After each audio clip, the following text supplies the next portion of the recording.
il aurait dû avoir 100 ans barki démb Cheikh Anta Diop moom la ñu waxtaanee tey ci aada ak cosaan. d'accord Dame Cheikh Anta Diop moom la ñuy waxtaanee ci aada ak cosaan comme am nañ ci élément dañuy daal di xooli rek élément bi daal di. dimbali bii bi daa mel ni pareegul. kii tey Cheikh Anta Diop. Cheikh Anta Diop nekk koo xamante ni kenn dootoo ko présenté. fii ci diwaanu Afrique ak bii bi nañ dem xooli élément bi te ñëw. bii kon pare na wala pareegul. pareegul kon ne kon.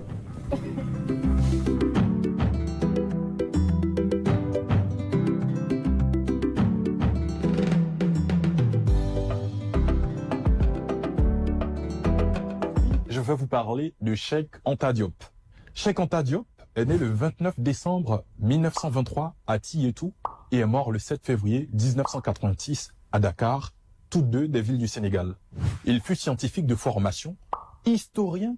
anthropologue, chimiste et homme politique sénégalais. Il a été l'un des penseurs africains les plus influents du XXe siècle. Cheikh Anta Diop s'est attaché durant toute sa vie à montrer l'apport de l'Afrique et en particulier de l'Afrique noire à la culture et à la civilisation mondiale. Ces thèses restent aujourd'hui controversées et sont peu reprises au sein de la communauté scientifique, en particulier au sujet de l'Égypte antique et de l'origine de la langue wolof. Cheikh Anta Diop a été un précurseur dans sa volonté d'écrire l'histoire africaine précédant la colonisation. Pour Cheikh Anta Diop, l'Afrique est un sujet historique qui ne s'avère qu'en accédant à la conscience de soi, par quoi il se pose pour soi et pour autrui, comme une individualité inviolable en droit, une liberté inaliénable en principe. Intellectuel et humaniste, Cheikh Anta Diop fut l'homme de l'intégrité morale et du refus des compromissions. Dans un contexte de marginalisation accélérée du continent, ces travaux, qui marquèrent le retour de la conscience historique de l'Afrique, appellent à la permanence du combat contre les racismes sous toutes leurs formes.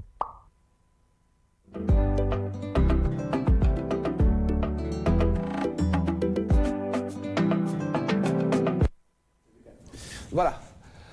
mi ngoog élément culture bu tey Cheikh Anta Diop la ñuy waxtaanee soxna Amina Paye. d'accord Dame comme ni ngeen ko gisee rek ci li nga xam ne moo di élément bi daal dinay ñëw ci li nga xam ne moo di pàcc bu yaa pour wax ñu rek kan moo nekkoon ki nga xam ne moo di Cheikh Anta Diop mu nekkoon sénégalais bi nga xam ne nag marqué na territoire am bu baax a baax fi ci diwaanu Sénégal ci diwaanu Afrique rawatina sax ci diwaanu bitim réew ni ko Dame waxee tout à l'heure tey jii bu doon dund ba tey le 7 bi passé la waroon am li nga xam ne moo di 100 ans ndax rek ba muy dëddu àdduna ma nga am ci li nga xam ne moo toll ci 62 ans donc ci résumé rek tey jii boo doon wax kan mooy Cheikh Anta Diop danga naan anthropologue la écrivain chercheur biologiste sociologue astronome ingénieur professeur d'université philosophe chimiste donc mu nekk nit koo xamante ni dafa boole woon macha allah ay qualification yu bare bare ci noonu rek Cheikh Anta Diop nekk nit koo xamante ni wàllu aada ak cosaan da ko ñoroon torop mu di wàllu culture ndax da doon dàq bu baax a baax thèse bi nga xam ne dañ doon wax Afrique amul li nga xam ne moo di culture ci li nga xam ne foofu la koy remonté nag mu di la culture li nga xam ne moo di culture égyptien yi ci loolu sax la daal di njëkk a def li nga xam ne moo di ab alphabet bi nga xam ne nag moo tax mu mën a traduire bépp langue boo xamante ni dafa am fii ci diwaanu Afrique ci noonu sax la daal di gisee li nga xam ne rek moo di entre li nga xam ne moo di civilisation égyptienne ak li nga xam ne moo di olof bi nga xam ne moom la ñuy wax am na rek li nga xam ne moo di lu nduroo ci li nga xam ne rek moo di ay alphabet wak lu ni mel ginnaaw ba mu jàngee fii ci diwaanu Sénégal foofu ci diwaanu Diourbel daal di dem foofu ci diwaanu Paris ngir yeggali li nga xam ne moo di jàngam ñu gis ni nag am na ay casquette yu bari yoo xamante ni def na ko waaye li nga xam ne moo ci gën a faar bokk na li nga xam ne moom la ñu duppee carbone 14 bi nga xam ne rek macha allah à travers li nga xam ne mooy ay études am daan na koy mën a def ngir rek mën a xool yax bi gën a yàgg fii ci diwaanu àdduna wërngal këpp on peut le dire ainsi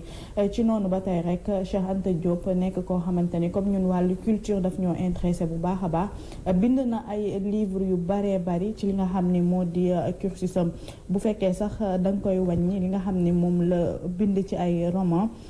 daanaka li nga xam ni moo ko manqué pour mu mot une dizaine bariwul ci noonu sax dañ siy gis premier roman bi nga xam ni njëkk na ko bind mu di Nation nègre et culture de l'antiquité nègre égyptienne mu nekk livre boo xamante ni daf ci daal di retracer li nga xam ne moo di culture u Afrique waaye aussi culture u Sénégal ndax ci li nga xam ne moo di européens yi dañ doon wax que ni ñoom ñoo civilisé li nga xam ne moo di dëkk bii di Afrique amul civilisation mu nekk loo xamante ni da ko doon xeex ba li nga xam ne moo di dernier souffle ci noonu ba tey gis nañ tamit beneen roman boo xamante ni bind na ko mu ñu koy duppee l'Afrique noire pré-coloniale étude comparée des systèmes politiques donc tamit mu nekk loo xamante ni donte mi ngi doon liggéey ci yeneen pàcc yi ma lim sànq ci ba may door waaye tamit nekkoon na koo xamante ni da doon daal di réewam da ko intéressé moo tax it atum 1960 dañoo gis ni rek dafa daal di dugg ci li nga xam ne moo di politique waaye terewu ko benn yoon daal di continuer li nga xam ne moo di roman bi yi nga xam ne mi ngi koy bind comme l'unité culturelle de l'Afrique noire l'antiquité africaine par l'image li nga xam ne moo di aussi philosophe science religion donc mu nekk presque plus de 6 wala 7 romans yoo xamante ni Cheikh Anta Diop bind na ko bàyyi fi ci noonu sax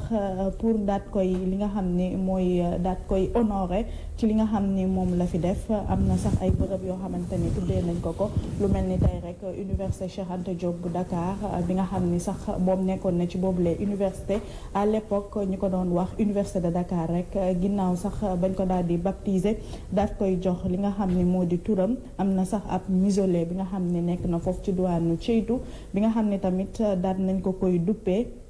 foofu li nga xam ne moo di village natalam am na tamit li nga xam ne moo di ab marche boo xamante ni dañ koy def chaque année ci li nga xam ne moo di anniversaire am ay étudiants dañuy daal di jugee fi nga xam ne moo di Dakar daal di doxee ba fi nga xam ne moo di Ceytu ngir rek daat koy rendre hommage mu dinañ am tamit ay li nga xam ne ay ñaan ay wàcce kaamil yi nga xam ne moom dinañ ko fa def donc mu nekk loo xamante ni kenn mënu ko développer mais en résumé rek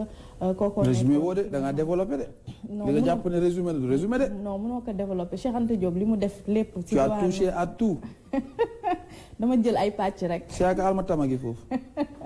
d'accord donc juste pour terminer daam li may wax rek mooy am nañu suñu ay nit yoo xamante ni dañoo œuvrer bu baax a baax ci suñu aada ak cosaanu dëkk donc tey jii ki nga xam ne moo di Cheikh Anta Diop à travers roman yi nga xam ni def na ko war nañ ko boole ci li nga xam ni moom la élèves yi war a jàng ci li nga xam ni moo di collège wala ci li nga xam ni moo di secondaire bi donc nekk nañ ay nit yoo xamante ni waruñoo bàyyi ba ñëw université di la jàngal kan mooy Cheikh Anta Diop mais war nañ la ko jàngal ci ba nga nekkee primaire wala ba nga nekkee secondaire wala pourquoi pas collège donc foofu laay terminer jar na bu baax a baax yooyu les nit nga xam ne dañoo yàgg a bay seen waar ci seen réew def nañ lu nekk seen réew ñu daal leen di boole ci li nga xam ni moo di suñu ay études jël seen ay roman dugal ko ci li nga xam ni moo di jàngale bi ngir rek xale yi gën leen a xam bu baax a baax ndax def nañ loo xamante ni macha allah marqué nañ seen ay territoire. Il était un véritable précurseur dans sa volonté d'écrire l'histoire africaine fàttali li gën a am importance juddoom ci Ceytu yaa ngi koy wax boobu Sénégal terrassé gu